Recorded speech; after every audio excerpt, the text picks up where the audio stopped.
ભાવનગર શહેરના કુંભારવાડ વિસ્તારમાં અંગત અદાવતને લઈ યુવાન પર 4 થી વધુ શખ્સોએ હથિયાર વડે હુમલો કરી ગંભીર ઇજા પહોંચાડી યુવાનના સ્કૂટરોની તોડફોડ કરી ફરાર થઈ ગયા હતા, જ્યારે ઇજાગ્રસ્ત યુવાનને સારવારથી સિટી હોસ્પિટલ ખસેડવામાં આવ્યો છે। ભાવનગર શહેરમાં કાયદો અને વ્યવસ્થાનું સૌથી મોટું ચિરહરણ કરચલીયા પાર, ખેડૂતવાસ અને કુંભારવાડ વિસ્તારમાં થાય છે। આ વિસ્તારમાં ગુનેગારોને મન કાયદાનું કોઈ અસ્તિત્વ જ ન હોય તેમ સરેઆમ લોકોની વચ્ચે ફિલ્મોમાં દર્શાવતા ફાઇટ સીન તથા અન્ય હિંસાઓને બેખોફ બનીને અંજામ આપી બિંદાસ જતા રહે છે અને આવા વિસ્તારોમાં નઠારા તત્વોને હંમેશા મુખ પ્રોત્સાહન આપતી પોલીસ અને વ્હાઇટ કોલર ગુંડાઓ લાચાર પ્રજા પર આચરવામાં આવતા ગંભીર અત્યાચારો અને હત્યા સુધીની ઘટનાઓ નપસંક બનીને નિહાળી પાપ અને ગુનેખોરોની પાળી પોષી ઉછેરે છે। વાત સૌ કોઈ જાણે છે, ત્યારે છાસવારે સરેઆમ ખેલાતા હિંસાના નગ્ન નાચને ખામોશ રહીને નિહાળવા સિવાય આમ જનતા પાસે કોઈ રસ્તો પણ નથી। ત્યારે આવો જ હિંસાનો ખોફનાક બનાવ કુંભારવાડ વિસ્તારના આવેલા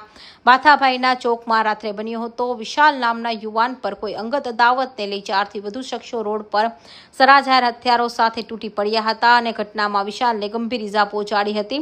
હુમલાખોરોએ વિશાલના સ્કૂટરને પણ તોડફોડ કરી ભારે નુકસાન પહોંચાડ્યું હતું। રસ્તે પર પસાર થતા રાહદારીઓ અને અન્ય લોકોએ નફ્ફટ બનીને મારામારીની ઘટના પોતાના મોબાઈલમાં વિડીયો રેકોર્ડ કરીને આ વિડીયો સોશિયલ મીડિયામાં વાયરલ કરી પાવલી છાપ હોવાનું પ્રમાણપત્ર રજૂ કર્યું હતું, જ્યારે બીજી તરફ ઇજાગ્રસ્ત યુવાનોએ સારવારથી સિટી હોસ્પિટલ ખસેડવામાં આવ્યા છે। આ અંગે ઇજાગ્રસ્ત યુવાને હુમલાખોરો વિરુદ્ધ ફરિયાદ દાખલ કરાવવા તજવીજ હાથ ધરી છે।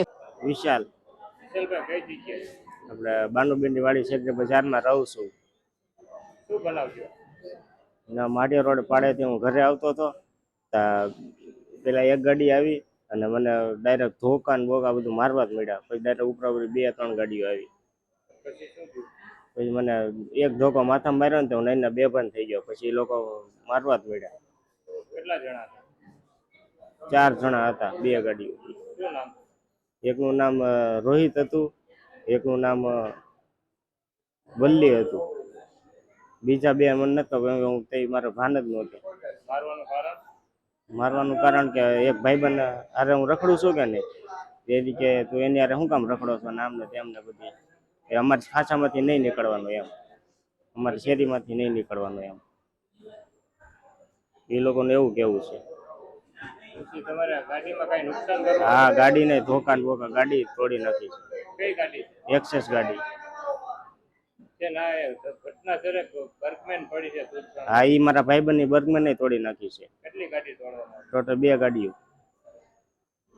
માથાકૂટનું કારણ? માથાકૂટનું કારણ છે હું મારા ભાઈબંધ હાથ રખડું એને નથી ગમતું એવું છે। શું નામ છે? નથી ગમતું? મયુર ચુડાસમા। બીજું? એક ઈ ભાઈબંધ। અમે હથિયાર હતું ભાઈ પાસે? એની પાસે ધોકા, લોખંડનો પાઇપ અને સરિયું ને એવું બધું હતું। આ વિશે પોલીસ ફરિયાદ કરી મોટા ભાઈ? પોલીસ ફરિયાદ કરી પણ પોલીસ વાળા અત્યાર સુધી કોઈને પકડ્યા જ નથી। અમને હત્યા કરી? હા, સવારની કરેલી છે। ફિરોજ મલેક, ભાવનગર।